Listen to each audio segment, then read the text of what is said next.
We will call the Regulated Industries Committee to order. I appreciate you committee members that made the effort to stay. I know you're out of session tomorrow, and it's a great temptation to head to your homes and back to your offices and such as that. I would be headed back to Athens to make court appearances. My judge, the Honorable Lawton Stevens, is here, and he has advised me that the Clark County Courthouse is closed due to bed bugs. And I don't understand how that happened, but be careful if you're sitting next to him. I don't know of anybody sleeping in the courthouse, but or any bedding up there, but I am, maybe I'll have a good long weekend. Okay, so that makes sense. The sheriff brought some infected inmates in there, so we'll see. First, we have nobody pressing us from behind today, so we have a little bit more time than usual, but we're not going to linger just for the fun of it. We have two bills that I promised the authors that we will take action on today if the committee deems appropriate. The first is Senate Bill 95. Senator Randy Robertson. The next will be Senator Albers, who is engaged in a speaking engagement outside of the Capitol right now, but should be here before we wrap up Senate Bill 149. To fill time, or if we have leftover time, I'm going to give somewhat of an introductory on the Senate Resolution 140, which is a constitutional amendment allowing for sports betting, and Senate Bill 172, which is the enabling legislation that sets forth a framework for that. I'm not sure how much time we'll have. We will not be taking testimony on those sports betting bills, but I'll just kind of, as the author and sponsor, give an overview and a philosophical framework for that if I have time to do so. So for now, Senator Robertson, you are recognized to present Senate Bill 95. We have heard this before, and this is a small modifications committee sub that we have in our file today. So if you will explain your bill and your change, and we will take testimony in this if needed. Go right ahead. Thank you, Mr. Chairman. I appreciate it. Mr. Chairman, I'm reading off LC 510343, S as in Sierra. This is Senate Bill 95. We did make some modifications based on recommendations by the chair. We reached out to Legislative Council. Some of the areas we felt pretty comfortable with, but they discussed a few things could be in what is normally called the gray area. And so we wanted to avoid any issues with that. This piece of legislation would require a majority, constitutional majority, to move out of the Senate and across to the House, and again would have to do that also. Since that time, we have met with EPD, and I think we've all come to an understanding of the ways we can work around and all of us get exactly what we feel is necessary to ensure that the money brought in from the collection of the fee paid for new tires in Georgia, and it could be used as needed to accommodate the abatement of these tires that we currently have. We have multiple tire piles around the state, along with the increase in tires we're going to get thanks to the expansion into the EV market, which will definitely put more tires in. And we thought probably the best way, we made two primary corrections on this bill, if you will. If you will go to line 16, you'll notice we added tire as part of the 15-member Recycling Market Development Council, who will make a lot of these decisions as far as addressing some of the problems we have that are impacting our environment here in Georgia negatively. Tire had been left off. And the primary change we've made also, and this is based on an audit that was done in 2014 of EPD in this program, and this was not the fault of EPD for any other reason than the fact that they just have a limited amount of staffing. And there are thousands and thousands of retailers around the state selling tires.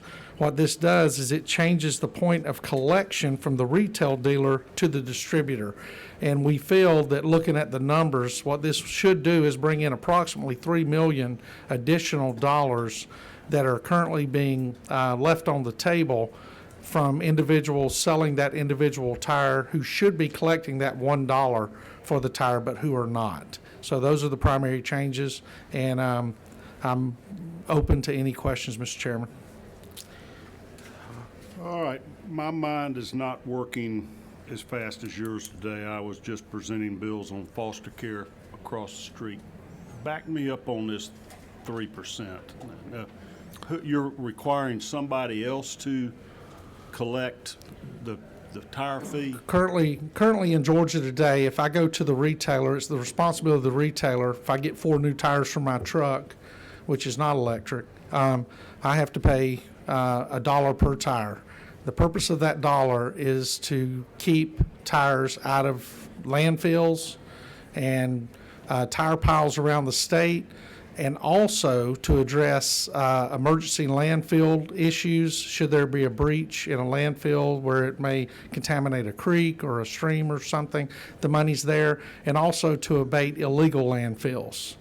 And there's also a little bit of money in there that could be used for certain cleanup programs, keep whatever, insert whatever name of the community here, beautiful programs.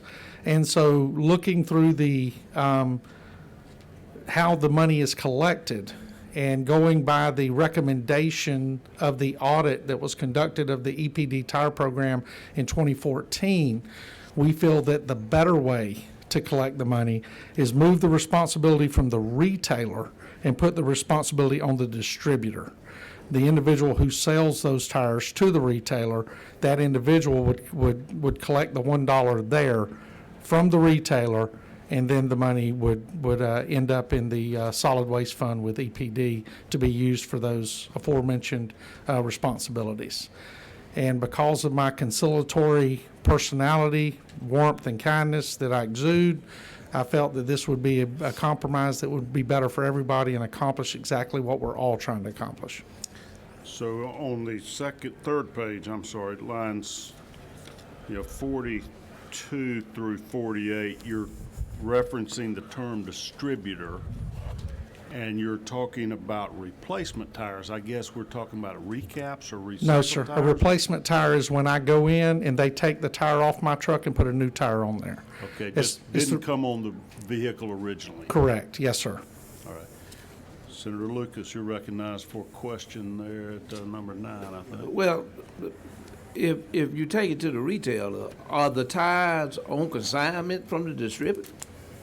You need to look at the man that's presenting the bill, because I don't know. Retailers buy the tires from the distributor. So the tires, the money has already exchanged hand, not that they have the tires on consignment? Correct, yes, sir. The retailers that I work with through this, they purchase the tire, and the tire becomes part of their inventory that goes to their bottom line, therefore encourages them to move the tire. Yes, sir.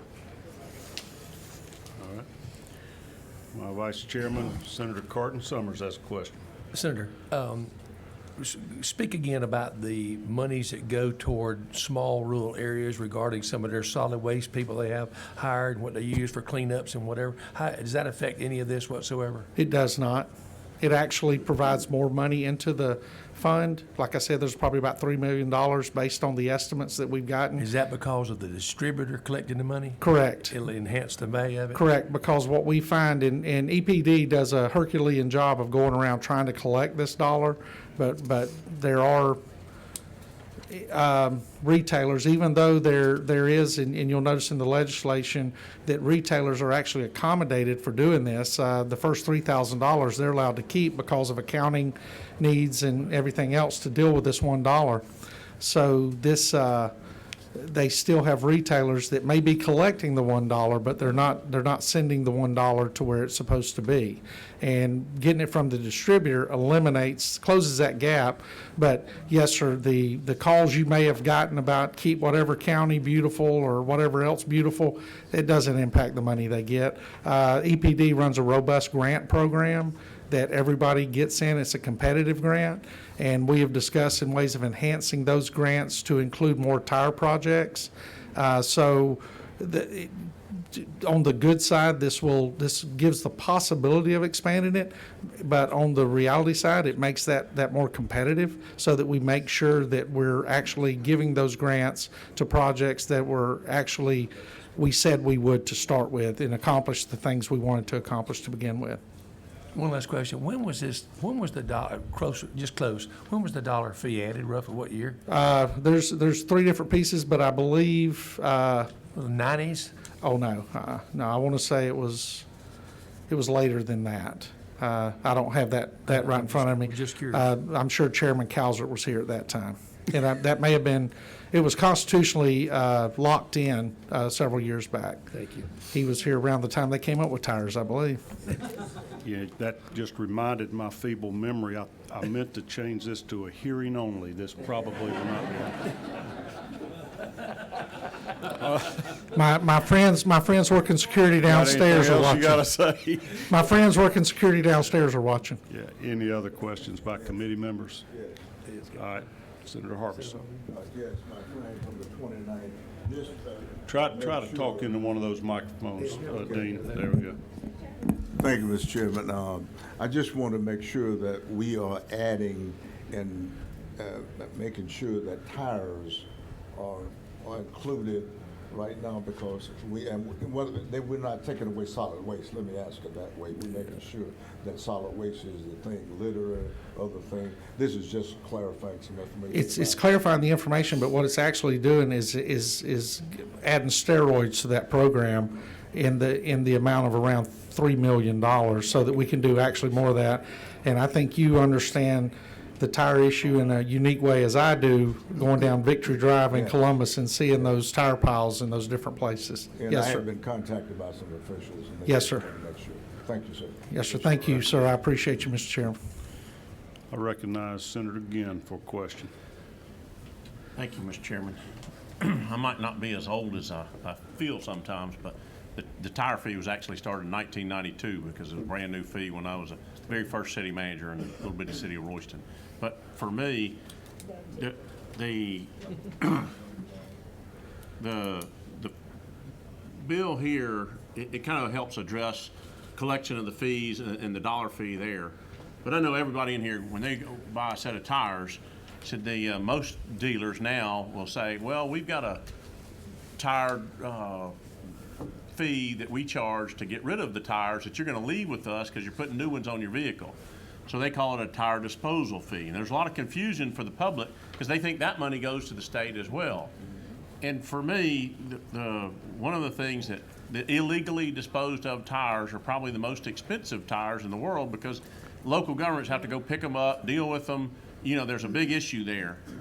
Your bill is not addressing any of that, said from what I can tell. And have you got any ideas on how to address the tire disposal, the illegal tire disposal? This is the tire disposal fee that we're talking about. This is the state fee, but Yes, this this is is the- not the fee that a dealer charges. And that's where, for me, most dealers are charging typically $3 a tire, something like that. The tire disposal fee is the state fee. What you're talking about is the dealers I deal with, they sell hundreds of tires. What they do is they have a contract with a vendor who comes up and picks up all of those tires, and that vendor pays them like 50 cents a tire or whatever per tire. And then that vendor takes those tires and they go, and I think we may have somebody here in the industry, they take that tire to somewhere like Liberty Tires or one of those places, and those tires are ground up. Now, if we're talking about illegal activity, then EPD has inspectors that go out and look at how these are managed and all of that. What this doesn't do is it is not going to necessarily push out the bad actor in the broad daylight for everyone to see, but EPD working on the side they are doing, and what this does right here is it emboldens this plan where when there are those illegal tire dumps, we have an additional $3 million that can be used to go out and eradicate those tire dumps that I think last I heard there were something like 67 possibly, and that number may be off by a little around the state. So the tire disposal fee, or what the retailers call the $1 fee.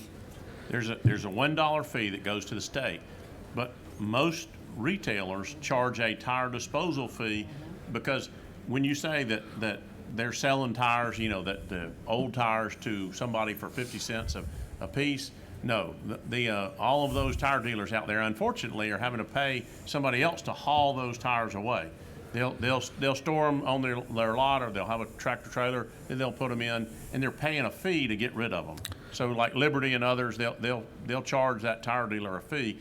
My question is especially these guys that drive these big monster truck, the guys from down around the west part of the state, I know they're really into that, but they put these oversized tires on there. I wouldn't know anybody that has that problem, but for me, my question is there a way to address the illegal dumping of tires? Because usually what happens is Bubba, we'll just call him Bubba, they tell him, hey, we're going to sell you these new tires.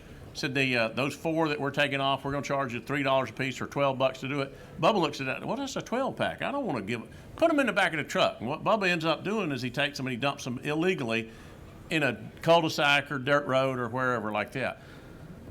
Can you work your legislation to where you can help address that problem? Because that's where the local government, whether it be a city or county or something, they're having to go back out and address that tire again. Chairman, again, I say this legislation does address that because it adds $3 million more in enforcement of the tire fee recovery. And when Bubba goes out there and dumps his tires in the woods, and then Bubba's cousins and everybody else goes out there and dumps it in the woods, then EPD finds out about it. The first thing they try to do is determine who the bad actors are.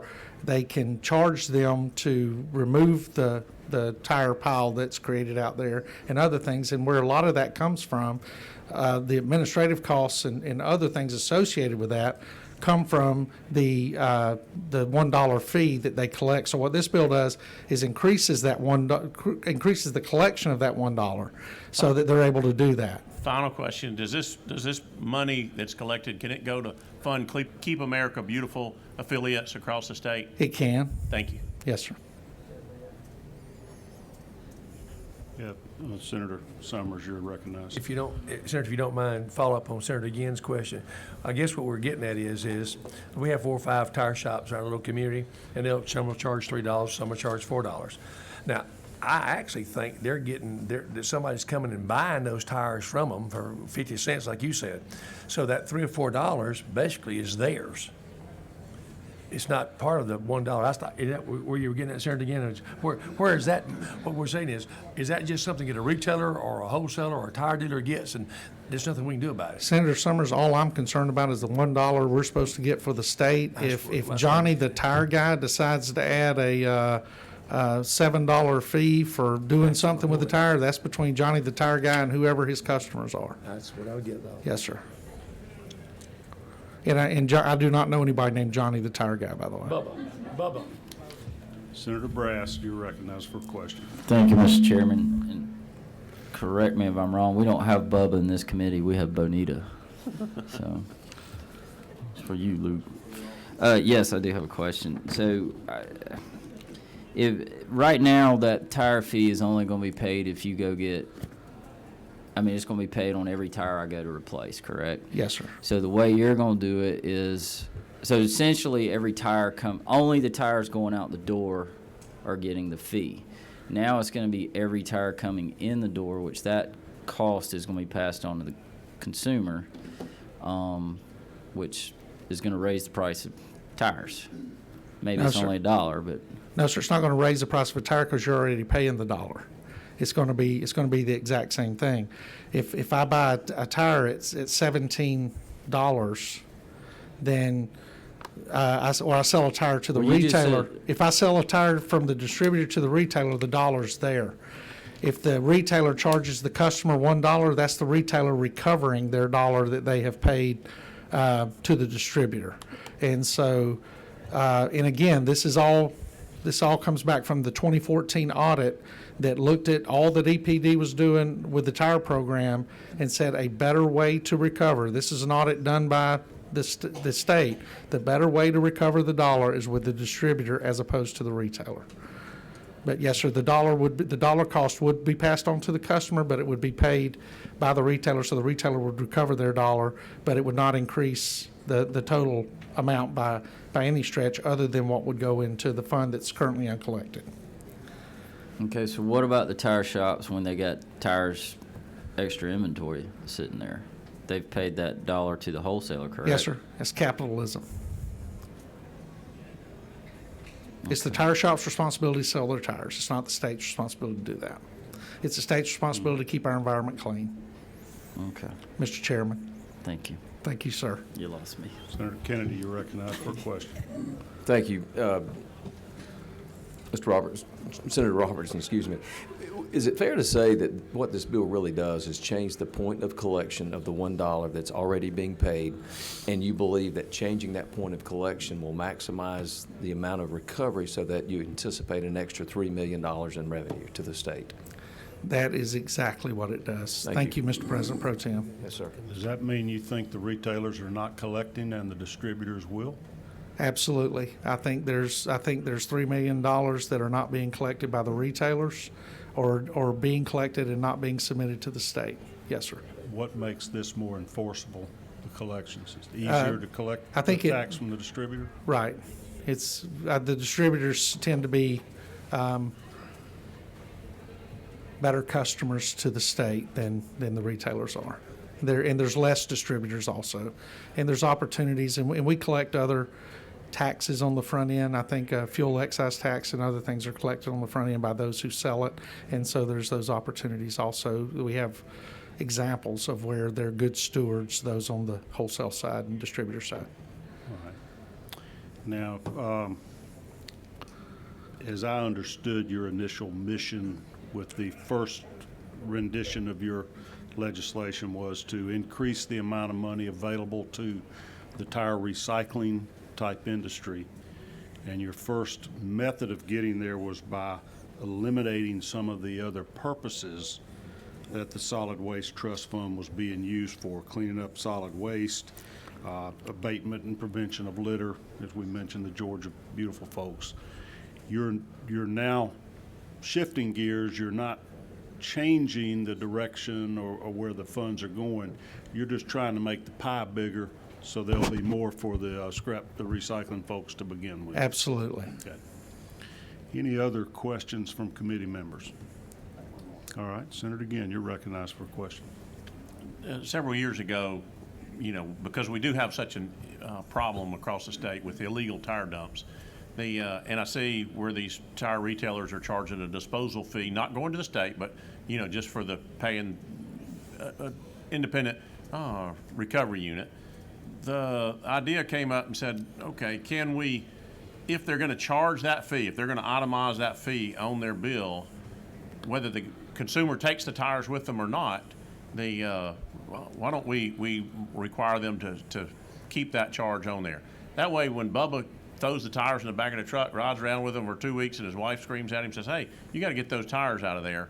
He's not as tempted to take those back just to save the tire disposal fee that they're charging. Would that be something you'd entertain? I think if I understand your question, you're saying that, If there's an itemized charge on a retailer that says, "Hey, I'm going to charge you this," and this is outside of the dollar fee that you're basically eliminating. But if they charge an outside fee, then whether the consumer wants to take the tires with them or wants to leave them with the vendor, what I'm trying to do is eliminate that reason that the individual wants to take the tire home with them. Because when they go home, they're really not going home. There's not many people that have a use for them. And so unfortunately, they end up in a ditch or in the side of the road. Senator Ginn, Chairman Ginn, I think what you're saying is there's absolutely nothing preventing a retailer from keeping that fee on there because we have collected our fee at the front end. So if P-TAP in Columbus, Georgia, where I buy my tires for my Big monster truck. for my substantially larger truck than normal, Electric. he could add that. Well, the radio's electric. It runs off a battery. If Mr. Gamache chooses to charge me a $3 disposal fee for those 4 tires, and he's paid the $1 up on the front, I would gladly pay that additional fee, not to have to carry those 4 tires home with me. But, so there's nothing stopping the retailers from continuing to do that in this legislation. Yes, sir. Thank you. Any other questions from committee members? All right. I have 2 people signed up to speak, and this sort of change of events we have with a committee sub that wasn't really distributed widely beforehand might encourage other people in the audience to speak, you're welcome to just raise your hand if you want to be heard. But I will start with Ms. Karen Pope from Liberty Tire Recycling.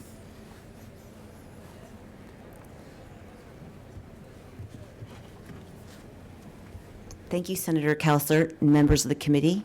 My name is Karen Pope. I represent Liberty Tire Recycling. We have 3 different recycling plants in the state of Georgia, City of Atlanta, Calhoun, and Jackson.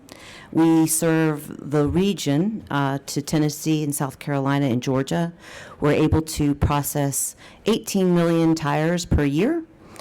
We have recently had made an investment to move a tire facility from the Midwest to Jackson, mainly for the purpose of market development.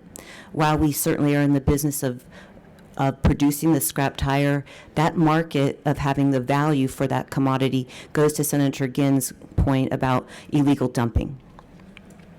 I'm happy to say that there's a handful of other folks that also support positive policy for the state of Georgia, and I'm just going to take a moment, if you'd like me to, Chairman Cowsert, to read a letter on behalf of, in this case, Liberty Tire Recycling, Pirelli Tire out of Rome, Toyo Tire Holdings of America, Kumho Tire, and the Ray. Would you That'd be prefer fine. this just to be put in your committee folders? What would your If it's not a novel and just a brief letter, go ahead and read it. So Yes, sir. It's not. It simply says it's a vision statement. And this could be for another conversation. As it relates to Senate Bill Sub, we are in support. In this case, this is a wider view. It's again, vision statement. We support Georgia being the leading state in the nation on policy to support markets for the beneficial use of scrap tires, derived products, and materials. We support high-end uses of scrap tire materials and products, including rubberized asphalt, rubber mulch, tire-derived aggregate, molded and extruded products derived from crumb rubber. Developing markets for scrap tire material will reduce the potential for illegal dumping, pave the way towards a scrap tire ecosystem where 100% of scrap tires are collected and reused at declining cost. Rubberized modified asphalt in particular, compared with traditional asphalt, offers a smoother ride and lowers rolling resistance of tires and therefore energy consumption. It has been shown to improve road safety, especially in wet conditions, through improved drainage and skid resistance. Equity benefits can include reduced noise, reduced airborne particulate emissions, reduced heat island effect. State and local governments benefit financially from rubberized modified asphalt because the roads last approximately twice as long. And during that longer service life, less maintenance is required to keep the roads smooth and secure, given it prevents rubber cracks from spreading. Given that rubber prevents cracks from spreading. Research has also found that stormwater infiltration galleries made with tire-derived aggregate can significantly reduce stormwater, pollutants from roadway runoff, including heavy metals, before they reach groundwater. Tire-derived aggregate has a larger void space compared to gravel, offering improved drainage in stormwater infiltration galleries, the potential to capture greater water volume with smaller gallery footprint. Tire-derived aggregate provides cost savings while compared to traditional mined materials such as gravel, since the lightweight recycled material costs less to transport. Given Georgia's leadership in the electric vehicle manufacturing and supply chain, our vision is to also lead the nation on tire policy that supports the EV industry. We understand that electric vehicles create additional scrap tires due to their heavier weight and increased torque. Our vision is for sustainable EV policy, therefore includes policies that can jumpstart a circular economy solutions for scrap tires that can smoothly accommodate increasing quantities of scrap tires. In summary, we support Georgia leading the nation in policy that supports rubberized asphalt, tire-derived aggregate, and other market-based solutions as a basis for a circular economy where the goal is for 100% of scrap tires that are collected to be reused. Thank you. And is Liberty Tire Recycling in favor of this legislation? Yes, sir. Any questions for Ms. Pope? All right, thank you for being with us today. Yes, sir. Noah Renicky, am I pronouncing that right? Reynes, all right. All right. Well, you have to speak from the microphone and identify yourself for us. Good afternoon, Chairman Cowsert, members of the committee. Noah Reynolds with the Georgia Municipal Association, and Todd Edwards, ACCG. we just wanted to say we're neutral on this, and we appreciate the author, Senator Robertson, bringing this up forward. So, thank you. Any questions by committee members? Senator Ginn, did you have something to address to them? Okay. Any other committee members have questions? All right, thanks for expressing your support for the legislation.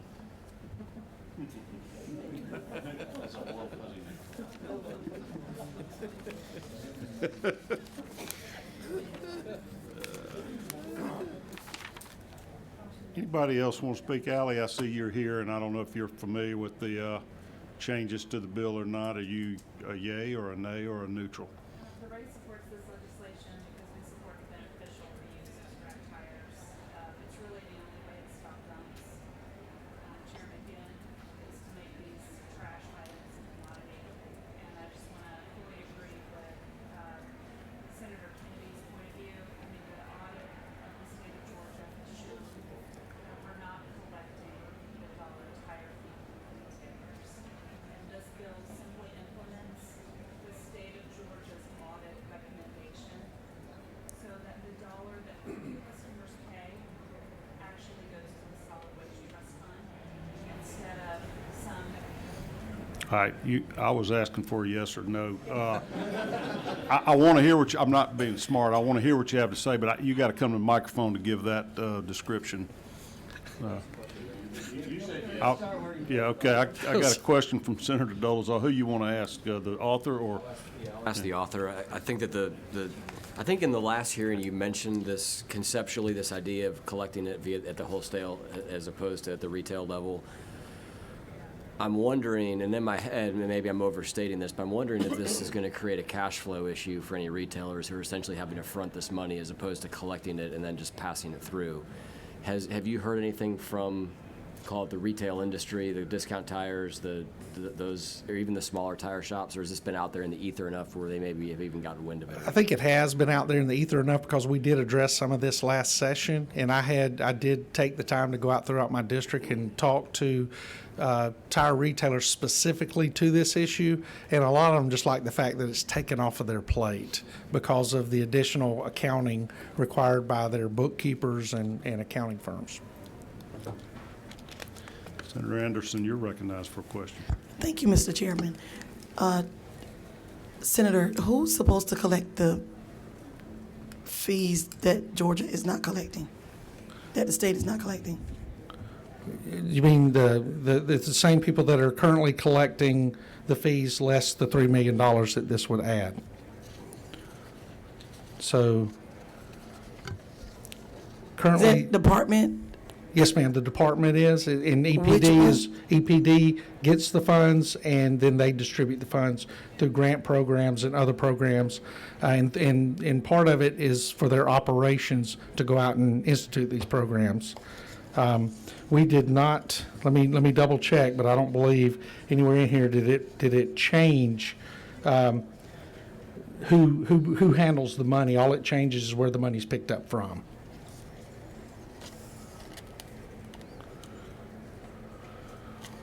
So the answer is Said that if No. you, in the division, which is EPD, if you look on line 38, the division, which would be EPD, is authorized to contract with the Department of Revenue, and the Department of Revenue is authorized to collect such fees. So the collection is given, the responsibility of the collection is 100% EPD's responsibility. Other questions? All right, Senator Dolezal, you're recognized again for a question. Last one, I apologize. I'm looking at lines 52 to 54 and trying to read this quickly. But this is essentially the credit back for, call it the administrative work that's done in the collection process. Correct. This was the amount, the deduction of 3% for the first 3,000 was what was given to the, was allowed by the retailers when they would have been the ones collecting the $1. And I think I pick up your point there. Yeah, it's just to me, I would think for the wholesalers to do this is actually a heavier lift than for a retailer to do it, but I'm not gonna, I don't know how to fix it. Right. All right, any other committee members with questions? All right. All right, thank you, Senator Robertson. We appreciate your presentation. Thank you, Chairman. I just noticed a good buddy of mine, the Honorable Burt Guy, in the front row here. I guess since Judiciary's canceled, all the judges of the week decided to come watch us over here. No. Well, it's great to have you. No bed bugs down there in your courthouses, are there? Sand fleas, maybe some sand fleas or something? Okay. All right, what is the pleasure of the committee? Chairman, motion do pass. LC 510343S is in Sierra. Second by Senator Summers, so this is by substitute. Any discussion or proposed amendments? I just saw somebody else, Kevin Perry, you testified last time. It was a little bit different version. Do you have anything you want to add before we vote? Thank you, Mr. Chairman. And certainly, thank you to the bill's author for continuing to fund recycling programs and litter programs in the state of Georgia through this continued fee and fully funding the Solid Waste Trust Fund. So we support it, yes. All right, thank you. Any further discussion by committee members? All right, all in favor of the do pass motion, raise your right hand, please. Any opposed? Same sign. All right, you got that down, Cindy? Got one opposed. Your bill passes, and it goes to the one committee member who did not support it. I can only wish you well.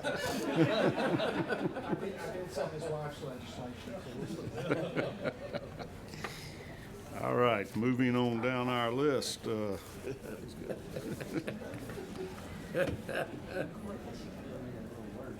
good. It's a little work, doesn't it? Yes, he's doing good. I have some, with Senate Bill 149, I want Senator Albers to be here, but there are some people signed up to speak on that bill, or did anybody want to speak on that? Maybe not. Okay.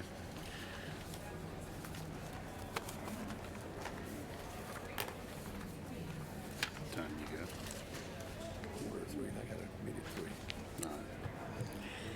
I'm advised by some of my committee members that they do, even though I have this room, they have other obligations, other committees meeting at 3, that they don't want to hold them too long because people will be getting home late if they do. So I thought I would just, if Senator Albers comes dashing in here anytime soon, I promised him we would hear his bill. But let me just give you a little overview of Senate Resolution 140. It's in your files. You also have some materials by people that are concerned about the problems with gaming that are in there. But I want to explain the approach that we're taking here on the sports betting issue.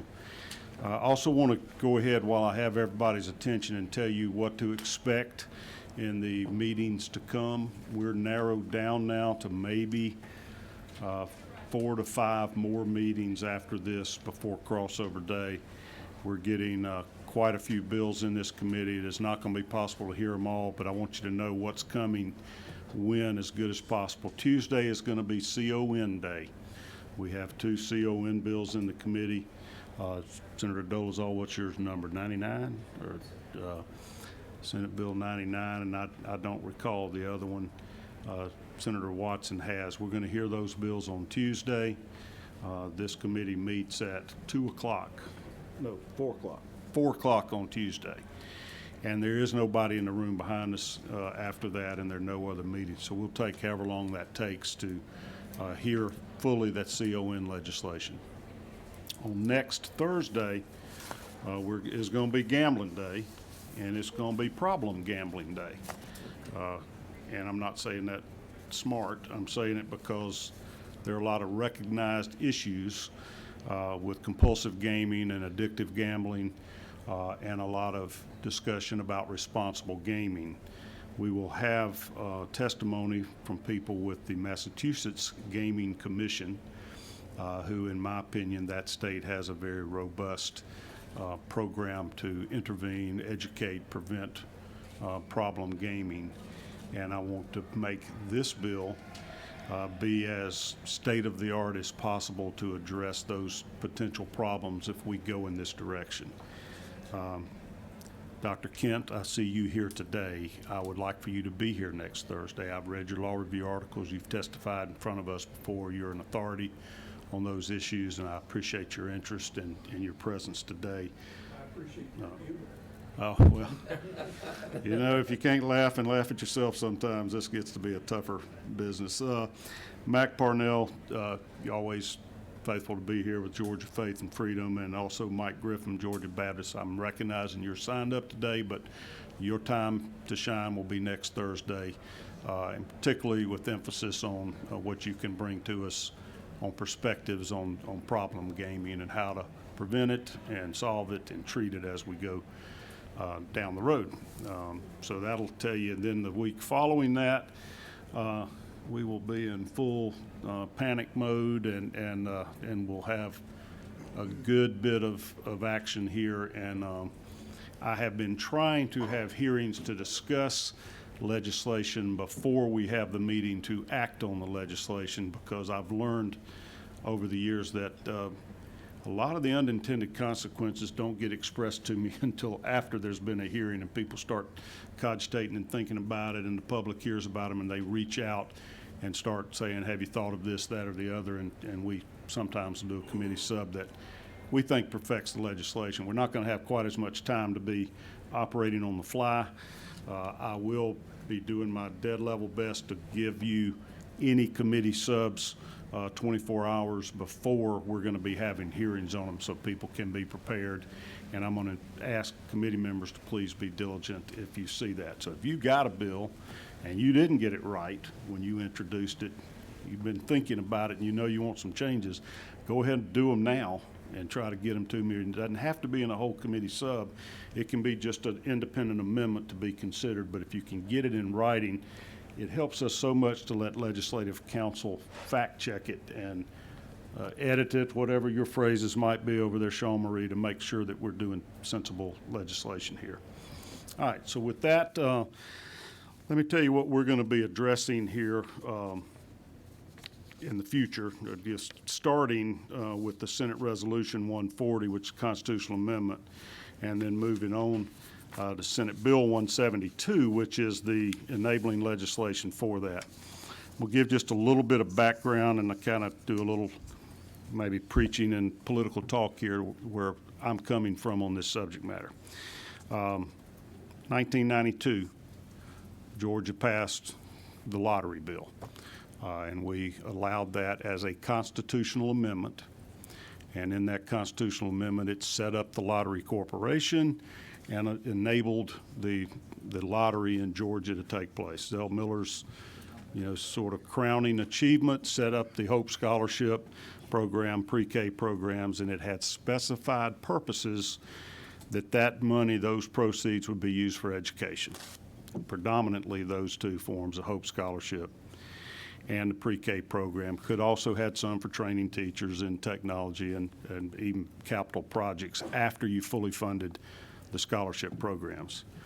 Started off as a need-based type program, didn't really matter as much on merit. It shifted over the years to being merit-based, and now that's what we deal with, and that was statutory, but still fit within the constitutional directives that the money be specified for educational funding.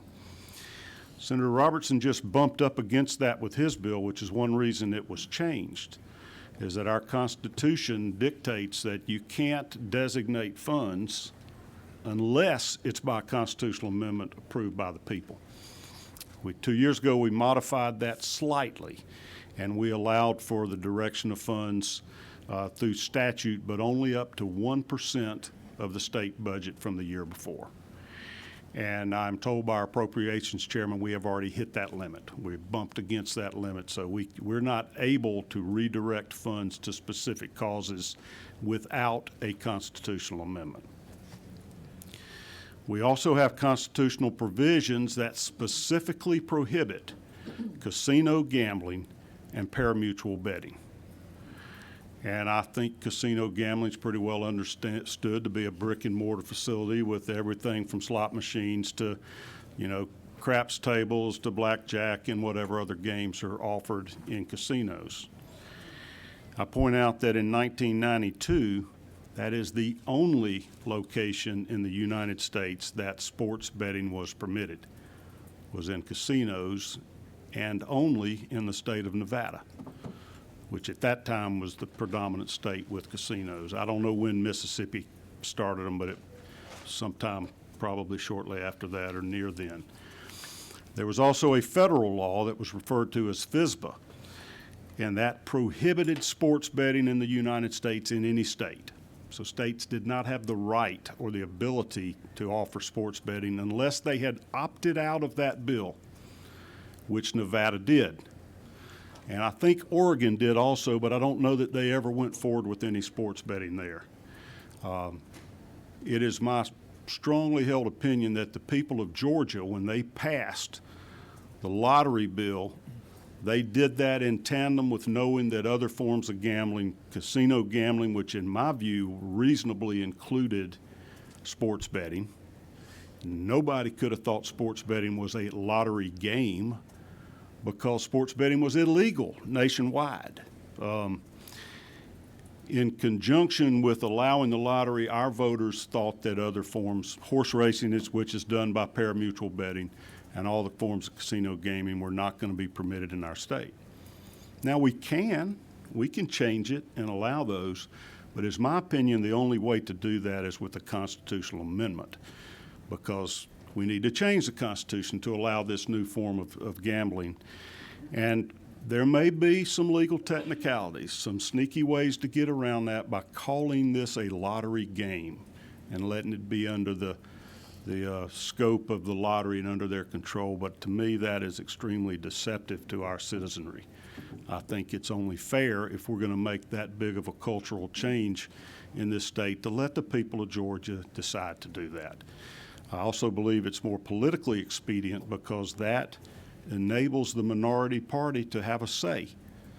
Because at this point in time, the Republican Party has a majority in both the House and the Senate and the executive branch, and is able to pass whatever type of laws we want to pass with no participation, no bipartisan participation. But to pass a constitutional amendment takes a 2/3 vote. And so just by the pure mathematics of it, that tells you that the minority party will have a seat at the table in doing this. So I think it's the right thing to do, and I think it's fair to let the people of Georgia vote on the issue, and that's why I'm coming forward with a constitutional amendment if we're going to go down this road of sports betting. And this is not unprecedented. 2 years ago, Senator Jeff Mullis, who was a rules chairman, introduced a similar constitutional amendment and enabling legislation, and that came through this committee, so we're all familiar with it. We only have 1 or 2 new committee members on this committee, and I've added it up. We have 141 combined years of legislative experience with the committee members here. A little rookie over here, my Vice Chairman, Carden Summers, but he's battle toughened because he won 6 elections in 2 years. So he understands the needs of the people of his district. In any event, we've been through this, and we passed it out of the Senate, passed the constitutional amendment. Majority of Republicans and majority of Democrats supported that. We had the 2/3 vote with the enabling legislation. And so it is politically possible to do so, and I am not putting this up as a roadblock. We passed it before I voted for it. Before, and this committee passed it out of committee. We have vetted it before, but this one is only slightly different, but it's a little more advanced. And specifically what it does more is have more robust protections against problem gaming, compulsive gambling, and treatment programs for those type of problems which may occur. So let me just run through a little bit. I just wanted to give a little bit of the sort of the big picture on this and where I think we're going with it during this legislative session.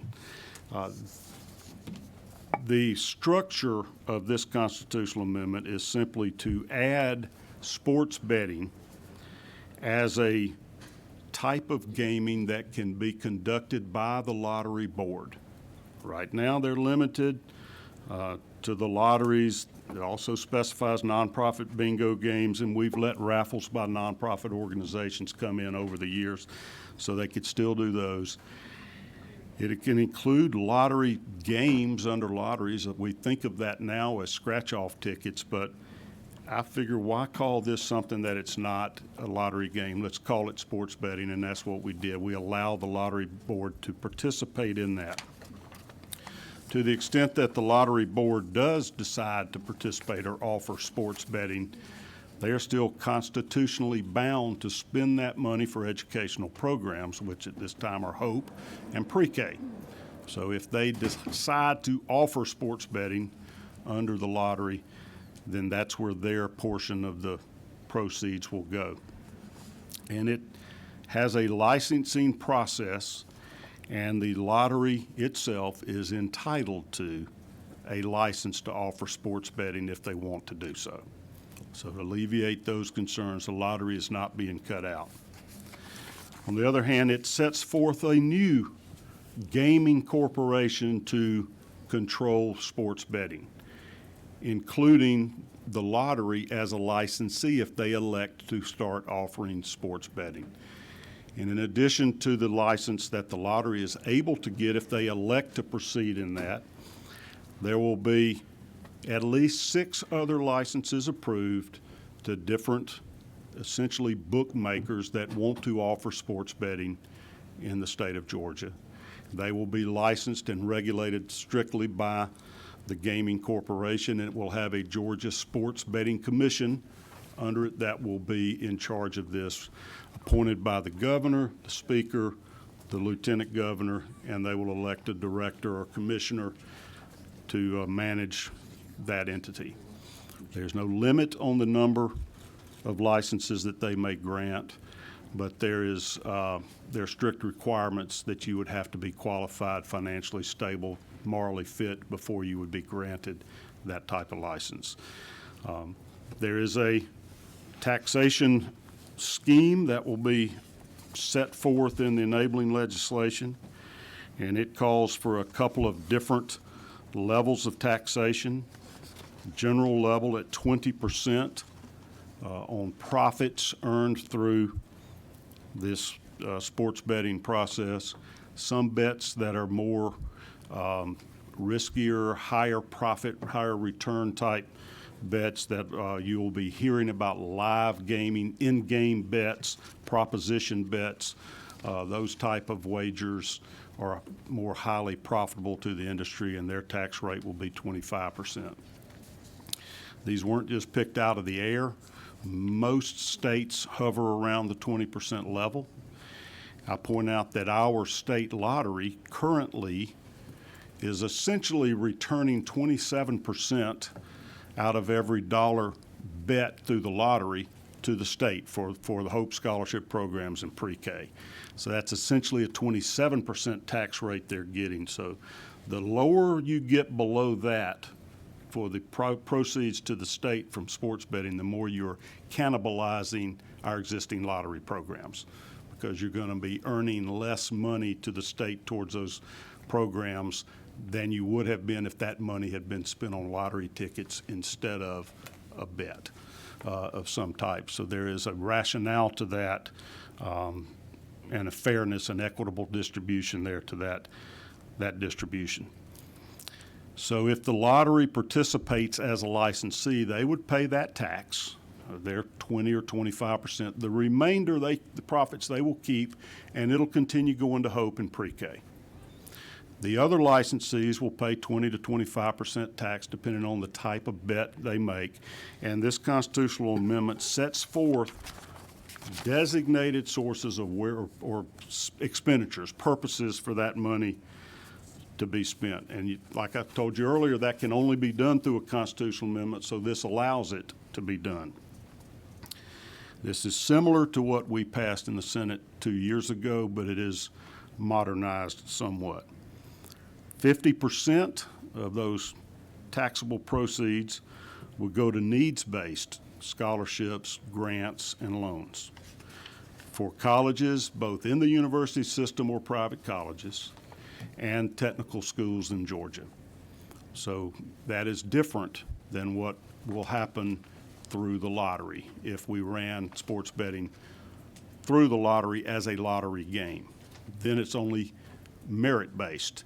Do you have your 3.2 GPA to be able to get it? This will allow poorer Georgians to get advanced education and become more responsible and more productive and more able to provide for themselves and their families because they will be higher educated through our enabling them financially to get more education. And I think it's a rising tide that helps all, raises all boats. Now, that doesn't mean that people with a 2.0 GPA or a 2.2 are going to get to go to Georgia Tech or the University of Georgia or anything to change admissions requirements anywhere. But we have a lot of institutions, and we have a declining enrollment in the state of Georgia, and those that make good grades will still be eligible for a Hope Scholarship and still be eligible to get admitted to the finest institutions in the state. But this allows other people that are not geniuses or are not financially able to get secondary education. 50% of the proceeds. It gives 25% for programs and services related to health care, mental health, economic development, and reduction of poverty in the less developed and high poverty areas of our state. Last time we were focused on rural health care, that includes this. We were focused on broadband expansion, and as it turns out, we've received more money under some of the federal programs lately than we can even spend on broadband expansion. But this helps economic development and mental health and health care in the less fortunate areas of our state. 15% will go to public health and educational programs and services that both prevent individuals from experiencing addictive gambling, problem gambling, to help prevent them from ever getting hooked, so to speak, and to provide assistance and treatment to folks that develop problem gaming symptoms. There are actually specified mental conditions as addictive gambling, compulsive gambling. So my thinking is if we are going to potentially create these problems, then we need to upfront try to prevent them by educating the gamblers of the potential risk and giving them ways for both self-help and us to intervene to make certain that we don't create a lot of gambling addicts and destroy families in the state.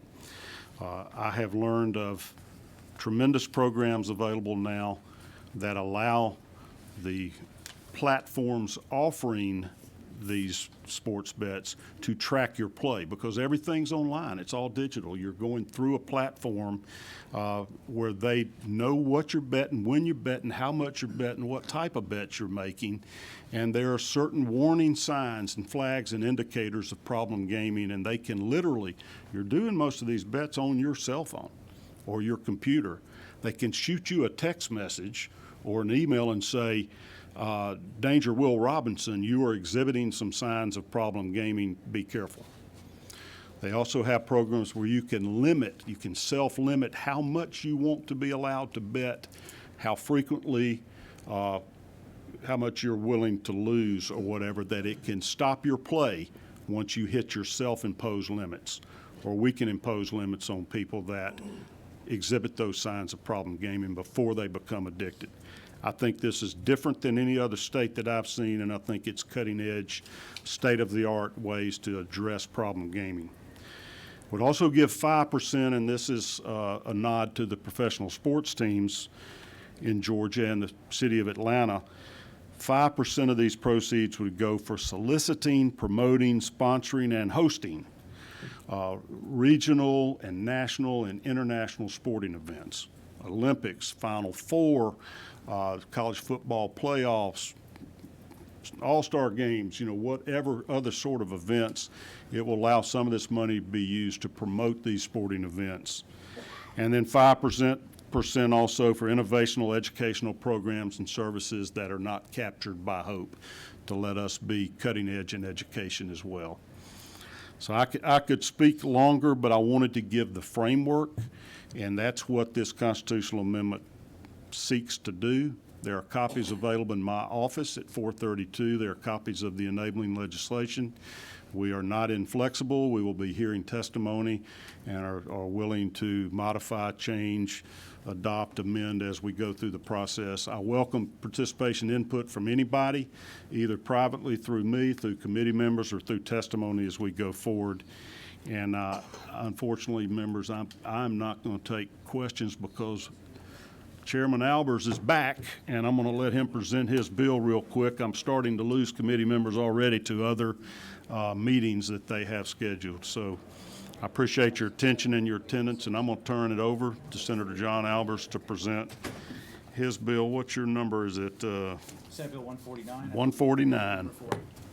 All right. Thank you, Mr. Chairman. You were kind enough to let me present and us receive testimony in your last meeting, but just a very quick review.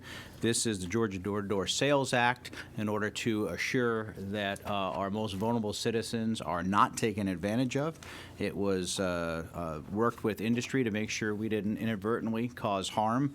This is really to assure that some folks in the solar industry don't do something that does not make sense for folks, and we did share a lot of those stories. There are some very good, unfortunately some very bad, but again, it just contains tight parameters of payments more than $10,000, financed for a term of more than 60 months, and eligible for any type of a federal tax credit, that there would be a 30-day cooling off period to give that person an opportunity to hopefully work with family, trusted confidants, members of their community who might give them guidance if they got in over their head. That doesn't prevent someone from calling and having someone come to their house just for an aggressive door-to-door salesman. I believe this is very straightforward. It's good consumer protection. It's good policy, and it blends our ability here in Georgia to say we're the best place to do business, but also a best place to protect our consumers. All right. You presented this last time. There were some comments from interested citizens, and you were questioned pretty closely on it. There are no changes in this version from what you Correct. presented last week. No change. All right. I am told by Mr. Jason Bragg of the EMCs that they are okay with your legislation. Want to make you say that publicly. You and Mr. Curtin, y'all good? Yes. Okay. You had expressed a couple concerns. I think you worked those through. Everybody's good. Any other questions from committee members of Senator Albers? Senator Rett. Yes, Senator. When you go door-to-door selling snake oil, how much of cooling off period do you give the people? That's a very good question, Senator. I know that there's a couple of members across the hall that probably have experience in that. I do not.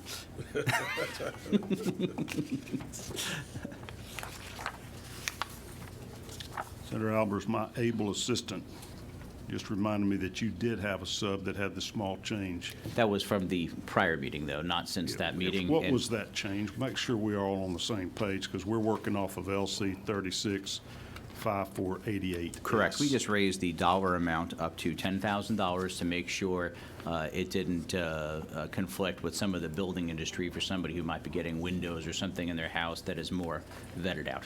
So Okay. this is really to make sure we didn't inadvertently hurt the construction industry while still protecting consumers. Okay, that was the only change, was increasing the amount of the contracts that this would capture. That is correct. Okay. Other questions from committee members? All right, then we have the substitute to Senate Bill 149, LC 365488S, available for action. If there is any motion, I'll receive it. Motion.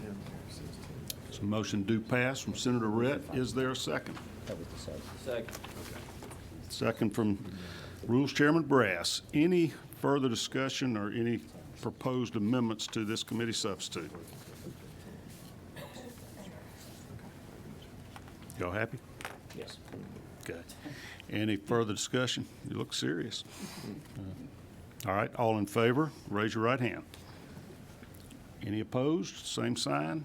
All right, it passes unanimously. Congratulations. I hope your speech went well. And you got a lot of airtime and be on the weekend news. Thank you. All right, with that, we are adjourned for the day, and we will meet again on Tuesday at 4 p.m.